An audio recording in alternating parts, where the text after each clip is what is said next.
CRA kind of outlines several different components. It outlines kind of who's in scope, then it outlines who, what those in scope have to do, and then it outlines several ways that they have to do it. One of those being the coordinated vulnerability disclosure program. Um, Without that, we don't really know how any given entity might disclose when there is a vulnerability that you as the end user or you as the business user need to be aware of. So I believe it's extremely important to have some kind of framework for what good looks like. And they went a step beyond that. And they said, this is actually where and how often and at what timelines the coordinated vulnerabilities actually need to be disclosed. That poses a bit of a challenge for organizations, though, because they now need to kind of implement this end goal, but without having any of the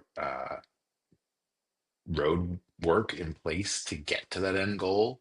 So they're kind of taking this multitude set of data that includes risks for multiple parts of their organization, and then coming up with this end thing that's a vulnerability disclosure.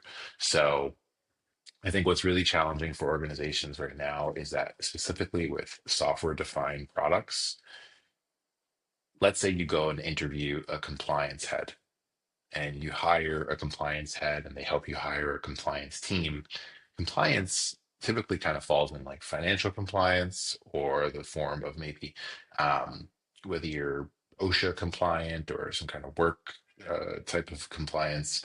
When you're talking about cybersecurity compliance, especially at the product level, you're not just looking at controls or just at people or just at products, you were looking at software libraries that exist inside of a component, inside of a product that's been sold in multiple different variations to multiple different geographies. And that goes across your whole, maybe global infrastructure of an organization.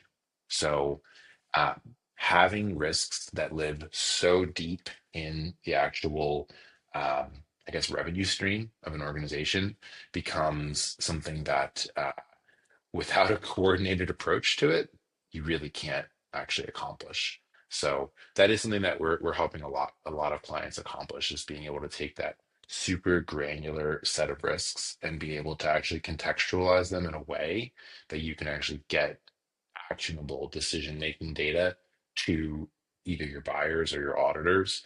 And that can actually be a huge differentiator for you as an organization that your security program is strong enough that as a buyer, I don't have to worry about that bit. Now I can focus on what you bring to the table for me, whatever that may be.